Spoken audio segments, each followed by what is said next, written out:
তাহলে রব চাচ্ছে আপনার আমার মন পবিত্র হোক, আর আপনি আমি পবিত্র করতেছি। লাগছেনি বেজাল? জোরে বলেন না, লাগছেনি বেজাল? সেজন্য নামাজই আছে, বাটপার কমে নাই। ভিন্ন মাতে গারে রোজাদার আছে, বাটপারি কমে নাই। হাজি আছে, জায়গা দখলকারী কমে নাই। একটা কথা মনে রাখবেন, যে নামাজি হবে সে বাটপার নয়, আর যে বাটপার হবে সে সত্যিকার কখনো নামাজি হতে পারে না। সত্যিকার নামাজি যদি দেখতে মন চান, যে সত্যিকারের নামাজি, অন্তর্গত নামাজি, সিদ্দিকে আকবরের জীবন চরিত্র দেখেন, ফারুকে আজমের জীবন চরিত্র দেখেন, ওসমান ও আলীর জীবন চরিত্র দেখেন, সাহাবায়ে কেরামের জীবন চরিত্র দেখেন, আহলে বাইতের জীবন চরিত্র দেখেন। যেমন কাজে নামাজি তেমন অন্তরে নামাজি। ওনারা হচ্ছেন পাক্কা মুসলমান, আপনি আমি পাক্কা মুসলমান নই। আপনি আমি হচ্ছে নামে মুসলমান, তারপরও জান্নাত লইয়া টানাটানি করি। তোরে দিতেন ন আই লইম দে, তুই যাগো জাহান্নামত।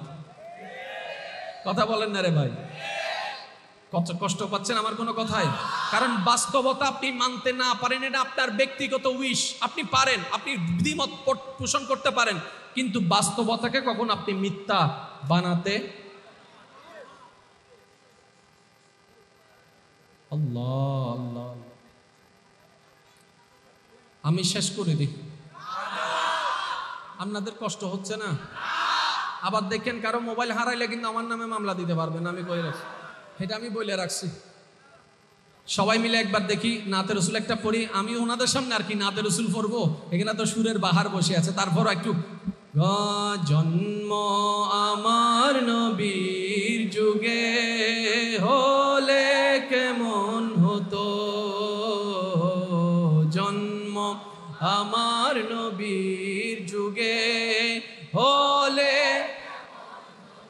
দুনয়নে রসুল পাক দেখিলে কেমন হতো, জন্ম আমার নবীর যুগে হলে। যার যত শক্তি আছেন একবার বলেন মারহাবা। এবার 50-50 ওয়াইজ শুরু। যারা যারা 50-50 ওয়াইজের মধ্যে পার্টিসিপেট করবেন, শরীক হবেন, তারা একটু ডান হাত তুলেন। বাস, এবার নামান। আপনারা যেটা বলবেন আমি সেটা নিয়ে আগাবো, আমি নিজে থেকে কিছু বলবো না। মানুষ কয়জন? আমরা মানুষ, আমি একজন, আপনি একজন। এবার বলেন, আপনার ভিতরে সন্তানের চরিত্র আছে না নাই? সেই একই আপনার ভিতরে স্কুলের ছাত্রের চরিত্র আছে না নাই? সেই একই আপনার ভিতরে বন্ধুর বন্ধু আছে না নাই? সেই একই আপনার ভিতরে কাস্টমারের ক্রেতা আছে না নাই? সেই একই আপনার ভিতরে চালকের ক্যারেক্টার আছে না নাই? আরেকটু জোরে বলেন না। সেই একই আপনার ভিতরে বাবার ক্যারেক্টার আছে না নাই? সেই একই একজনের ভিতরে নাতির ক্যারেক্টার আছে না নাই? সেই একই একজনের ভিতরে স্বামীর ক্যারেক্টার আছে না নাই? আপনারা বলেন না রে ভাই। সেই একই একটার ভিতরে ব্যবসায়ীর ক্যারেক্টার আছে না নাই? চাকরির জীবীর ক্যারেক্টার আছে না নাই? ইমামের ক্যারেক্টার আছে না নাই? মুফতির ক্যারেক্টার আছে না নাই? মুহাদ্দিসের ক্যারেক্টার আছে না নাই? এবার আমি আপনাদেরকে একটা প্রশ্ন করব, আপনারা উত্তর দিবেন। সারা বাংলাদেশের ভিতরে যত বাবা আছে, সবচাইতে শ্রেষ্ঠ বাবাকে নাম লেখেন। তাই কি জানি, একজনে বলবে আমার বাবা বেস্ট, বন্ধু হবে আরই বেকে হালা দিবা এসি দে না। কথা বলেন রে ভাই। ভালোবাসার বেস্ট আলাদা, কিন্তু দালিলিক বেস্ট ভিন্ন। এই জায়গাটা আমার, এটা আপনার দাবি, প্রমাণ করতে হবে দলিল দিয়ে, এমন দলিল যেটাকে আর রিড করা যাবে না। কথা বলেন না রে ভাই। যেটাতে আর আপিল করা যাবে, আপিল করলেও যেটা টিকবে না, দলিল এটা লাগবে। এবার আমি আপনাদেরকে প্রশ্ন করব, সারা বিশ্বে যত বাবা আছে, বাবা ক্যারেক্টার শ্রেষ্ঠ একজন বাবা দেখান, যিনি বাবাও হয়েছেন, সত্যিকার বাবার দায়িত্ব 100-100 পালন করেছেন। পৃথিবীতে এমন একটা স্বামী দেখান, যেই স্বামীটা স্বামী হয়েছেন ঠিকই, 100-100 স্বামীর দায়িত্ব পালন করেছেন। পৃথিবীতে এমন একজন সন্তান দেখান, যে সন্তান হয়েছেন, সন্তানের দায়িত্ব 100-100 পালন করেছেন। কেউ বাবা ক্যারেক্টারে 100-50 পাবে, কেউ স্বামী ক্যারেক্টারে 100-20 পাবে, কেউ আবার ক্রেতা ক্যারেক্টারে 100-100 পাবে, কেউ আবার ড্রাইভার ক্যারেক্টারে 100-80 পাবে, কেউ আবার শিক্ষক ক্যারেক্টারে 100-60 পাবে। কোনো জায়গায় বেশি, কোনো জায়গায় কম। মনে রাখবেন, সেই অতীত কাল থেকে আজ পর্যন্ত সমস্ত নবী রাসূল ছাড়া এই কুল কায়নাতের ভিতরে বাবা ক্যারেক্টারের যিনি 100-100, তিনি আপনার আমার নবী কামলিওয়ালা মুস্তাফা। যিনি স্বামী ক্যারেক্টারে 100-100, তিনি আপনার আমার নবী মুস্তাফা। যিনি ইমামের মধ্যে 100-100, সুন্দরের মধ্যে 100-100, চরিত্রের মধ্যে 100-100, তিনি কামলিওয়ালা মুস্তাফা।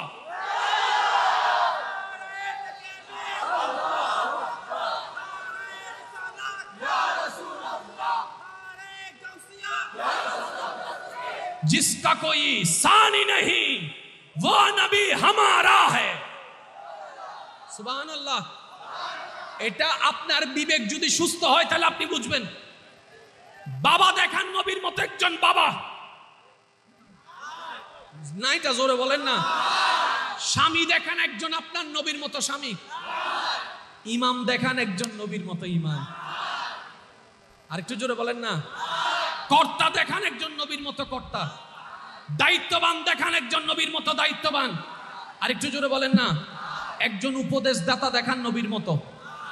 একজন সৎ ব্যক্তি দেখান। High high high. একজন সৎ ব্যক্তি দেখান। একজন সত্যবাদী দেখান। নবীর মতো নাই, তার মানে আপনি শ্রেষ্ঠ হওয়ার জন্য টাকার দরকার। বুঝার চেষ্টা করবেন। আপনি শ্রেষ্ঠ হওয়ার জন্য টাকার দরকার, জ্ঞানের দরকার, বংশ পরিচয় দরকার। সবচাইতে যে জিনিসটা দামি তার নাম চরিত্র। তার নাম চরিত্র। টাকা আছে, চরিত্র নাই, দাম নাই। বাবা হয়েছে, চরিত্র নাই, দাম নাই। স্বামী হয়েছে, চরিত্র নাই, দাম নাই। শিক্ষক হয়েছে, চরিত্র নাই, দাম নাই। নেতা হয়েছে, চরিত্র নাই, দাম নাই। আপনার আমার অন্যদিকে 100-100 পেল, চরিত্রের মধ্যে আমরা সবাই কম বেশি ধরা খাচ্ছি, সত্যবাদীর ক্ষেত্রে ধরা খাচ্ছি। পৃথিবীর বুকে একমাত্র আপনার নবী, যার সম্পর্কে স্বয়ং রব্বুল আলামিন সার্টিফিকেট দিয়ে বলেন ইন্নাকা লাআলা হুলুকিন আযীম। ও হাবিব মুস্তাফা, আপনার মতো চরিত্রের অধিকার আর কেউ নেই। তাহলে বাবার দিকে নবী 100-100। আরেকটু জোরে বলেন না। আরেকটু জোরে। আমি আপনাদের প্রশ্ন একটু উত্তরটা চাইবো। ভাইয়া ভাইয়া মনোযোগ। তর্ক বিতর্ক ছিল, আছে, থাকবে। এক মায়ের পেটের দুই ভাই ঝগড়া করে, হতে পারে। কিন্তু দুইজন যখন তর্ক লাগবে, মনে রাখবেন যে কোনো একজন সঠিক, দুইজন কখনো সঠিক হতে পারবেন না। এনি হাউ, যে কোনো বিষয়ে। কথা বলেন না রে ভাই। কেউ বলে যে জাম আছে, কেউ বলে জাম নাই। সত্য কয়জন? এবার আপনি আপনার বিবেক দিয়ে খুঁজেন। বাবার মতো নবীর মতো একজন বাবা দেখান দায়িত্ববান। জোরে বলেন না। সব দিক দিয়ে মোটামুটি ফাইলো, সাই নবীর মতো একজন স্বামী দেখান। একজন হবু আই আসছি তো, ঈদের বউ হবু দে, তুই আজকে করো তাই। কথা বলে না। কারণ সবচাইতে ভালো চিনেকে বউয়ে। আর বন্ধু যদি এসে দাঁড়ায়, বন্ধু বলবে যে তুই না চরিত্রওয়ালা, কলেজের নাম দিয়ে যে কই গেছিলি, ভার্সিটির নাম দিয়ে যে কই গেছিলি, কোচিং এর টাকা মাইরা যে কোন দিকে দিছিলি।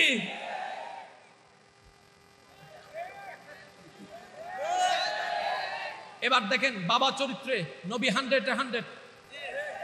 জোরে বলেন না। এবার আমি আপনাদেরকে একটু লজিক্যাল কথা বলতে চাই। আমার যুবক ভাই যারা আছেন আপনারা আমাকে ফিডব্যাক দিবেন, মুরব্বী যারা আছেন আপনারা শুধু আমাকে দোয়া দিবেন। এখানে আর কারো কোনো দ্বিমত আছে? জোরে বলেন না দ্বিমত আছে। একটা কথা মনে রাখবেন, আজ লে উনকি পানা, আজ হি মদদ মাंग उनसे, फिर ना मानेंगे अगर कयामत में माने गया, वहां भी तेरा बाप भी मानेगा यार। समझो समझो समझा करो। कितना दिन रहेगा ये जहां पे, कब्र तो तेरा सामने है, वहां मुस्तफा के सिवा कुछ भी नहीं, कोई नहीं। আল্লাহ কা ওয়াস্তে সমঝা করো, সমঝা করো। একটু খেয়াল করবেন। কষ্ট হচ্ছে আপনাদের?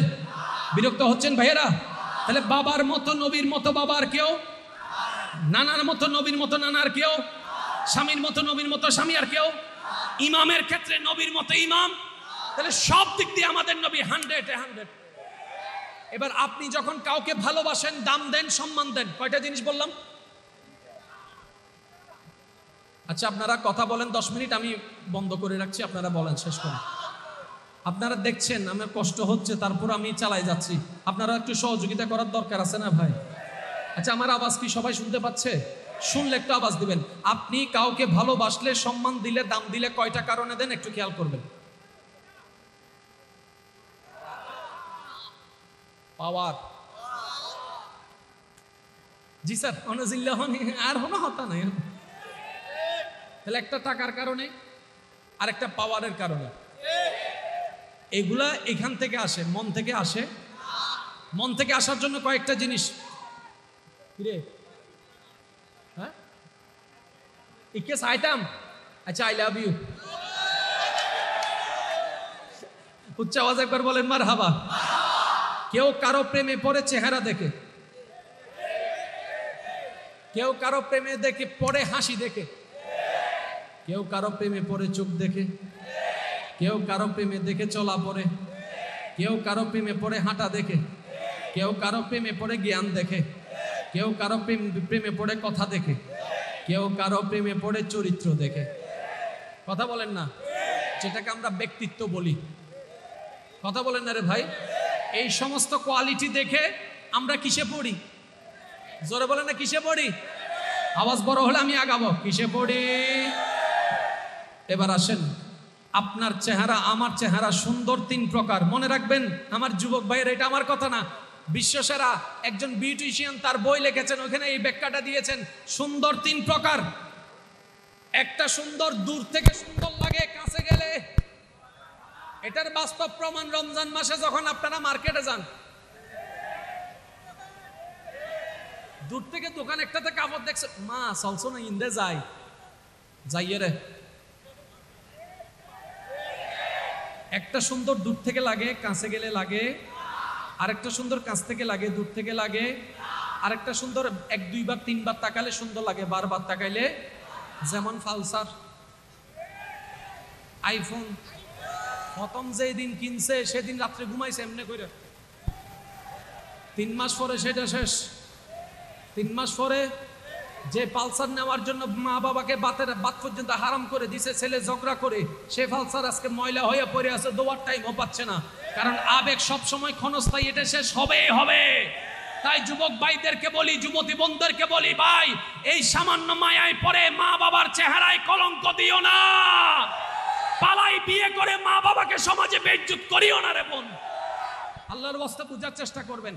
তাহলে কিছু সুন্দর দূর থেকে কাছে গেলে লাগে না, কিছু সুন্দর কাছ থেকে দূরে গেলে লাগে না, কিছু সুন্দর একবার দেখলে, দুইবার দেখলে, তিনবার দেখলে ভালো লাগে, বারবার দেখলে ভালো লাগে না। এবার আসুন না কল্পনার জগতে, একটু আসেন না নবী রাহমাতুল্লিল আলামিনের দরবার একটু চলে যাই না। নবী রাহমাতুল্লিল, সুবহানাল্লাহ বলেন আর রে ভাই, নবী রাহমাতুল্লিল আলামিনের দরবারে চলে যাই, বাজারে মুস্তাফায় চলে যাই। এবার দূর থেকে দেখনেওয়ালা, পূর্ণিমার গভীর রাতে আপনি আমি সৌন্দর্যের উপমা দেওয়ার জন্য সবসময় বলি, তোমার চেহারা চাঁদের মতো সুন্দর, তোমার চেহারা চাঁদের মতো সুন্দর। তার মানে চাঁদের যেমন সুন্দর, তোমার চেহারাটা অনেক বেশি বোঝানোর জন্য চাঁদের মতো শব্দটা বলা হয়। আনাস রাদিয়াল্লাহু তাআলা আনহু মদিনার পূর্ণিমা রাতে পূর্ণিমার আলো জ্বলজ্বল করে চলছে। একদিকে আনাস রাদিয়াল্লাহু তাআলা আনহু আসতে লাগলেন, অন্যদিকে আল্লাহর হাবিব নবী হুজরা শরীফ থেকে বের হলেন। সুবহানাল্লাহ।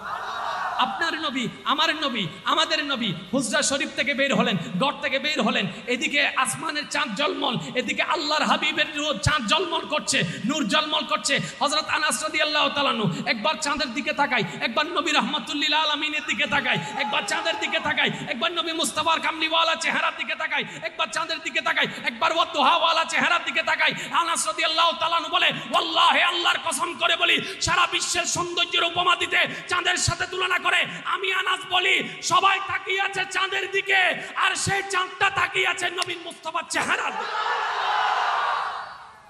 দূর থেকেও সুন্দর। সুবহানাল্লাহ বলেন না, আরেকটু জোরে বলেন না, আরেকটু জোরে বলেন না সুবহানাল্লাহ। এবার আসেন কাছ থেকে যারা দেখে তাদেরটা জিজ্ঞেস করি। সুবহানাল্লাহ। মুসা নবীর উম্মত থাকলে চুপ করে থাকবেন, ঈসা নবীর উম্মত থাকলে বোবাইয়া থাকবেন, আমাদের নবীর উম্মত থাকলে একবার বলেন সুবহানাল্লাহ। তার মানে এখানে তো বাইরের কেউ নাই, সব আমরা সবাই কয় দল? আমরা সবাই কয় দল? আমরা সবাই কয় দল? সুতরাং আওয়াজ দিয়ে বলেন সুবহানাল্লাহ। এবার কাছ থেকে যারা দেখে তাদেরকে একটু জিজ্ঞেস করি, আপনার চোখে নবী কেমন? এখন ওয়াকিয়াটা একটু মনোযোগ দিয়ে শুনবেন। আপনারা সবাই জানেন নবীদের ভিতর সৌন্দর্যের উপমা দেয় হযরত ইউসুফ আলাইহিস সালাম। আপনারা সবাই জানেন, আলেমদের জবানে শুনেছেন, আমি একটু স্মরণ করাই দিচ্ছি। ইউসুফ নবীর সৌন্দর্যের এমন বর্ণনা ছিল, মিশরের নারীরা চেহারা দেখে এমন মুগ্ধ হয়েছে, অবাক হয়েছে, বেহুশ হয়েছে, আপেল বা লেবু কাটতে গিয়ে আঙ্গুল কেটে ফেলেছে, রক্ত পড়ছে, খবর নাই, খবর নাই, খবর নাই, এত সুন্দর ছিল। সুবহানাল্লাহ। এবার মদিনার ভুবনে আম্মাজান আয়েশার ঘরে কিছু মদিনার মহিলারা বসে বসে কথা বলছে। একটু মনোযোগ। কথা বলতে বলতে হঠাৎ ওনারা ইউসুফ নবীর ঘটনা টেনে আনলেন। পাশে বসা মা আয়েশা সিদ্দিকা রাদিয়াল্লাহু তাআলা। আর একটু জোরে বলেন না। নবীজির স্ত্রী আমাদের আম্মাজান আয়েশা পাশে বসা। পাশে বসে ওনারা 4-5 জন কথা বলছেন। এই জানো, ইউসুফ নবী নাকি এমন সুন্দর ছিলেন, মিশরের নারীরা আপেল কাটতে গিয়ে আঙ্গুল কেটে ফেলছে, খবর নাই। বাপরে বাপ, কি সুন্দর, কি সুন্দর। ওদের কথা শুনতে আছেন, মা আয়েশা সিদ্দিকা মুস্কি মুস্কি হাসতে আছে। ওনারা বলতে আছেন, আম্মাজান আয়েশা মুস্কি মুস্কি হাসতে আছে। এক পর্যায়ে জিজ্ঞেস করলেন, আপনি হাসছেন কেন? আম্মাজান আয়েশা, একটু খেয়াল করবেন, আম্মাজান আয়েশা উত্তর যেটা দিচ্ছেন মনের কান দিয়ে শুনেন। উনি বলছেন, মিশরের নারীদের ভাগ্য ভালো, তারা ইউসুফকে দেখেছে, আমারটাকে দেখে নাই। জোরে জোরে জোরে। মিশরের নারীদের ভাগ্য ভালো, তারা ইউসুফকে দেখছে, আমারটাকে দেখে নাই। ইউসুফকে দেখে আপেল লেবু কাটতে গিয়ে আঙ্গুল কেটে ফেললে খবর হয় না, এটা বলে তোমরা অবাক হচ্ছ। দেখো একটু মক্কার যুবকের দিকে, আমার মুস্তাফার চেহারা দেখে গর্দান পর্যন্ত হাসি মুখে কাটাই দিচ্ছে খবর। কাছ থেকে যাই দেখে সে বলে যে আমার নবী 100। দূর থেকে যে দেখে সে বলে 100। আর যে একবার দেখে সে বারবার দেখে, এইদিকেও নবী 100। আর একটু জোরে বলবেন।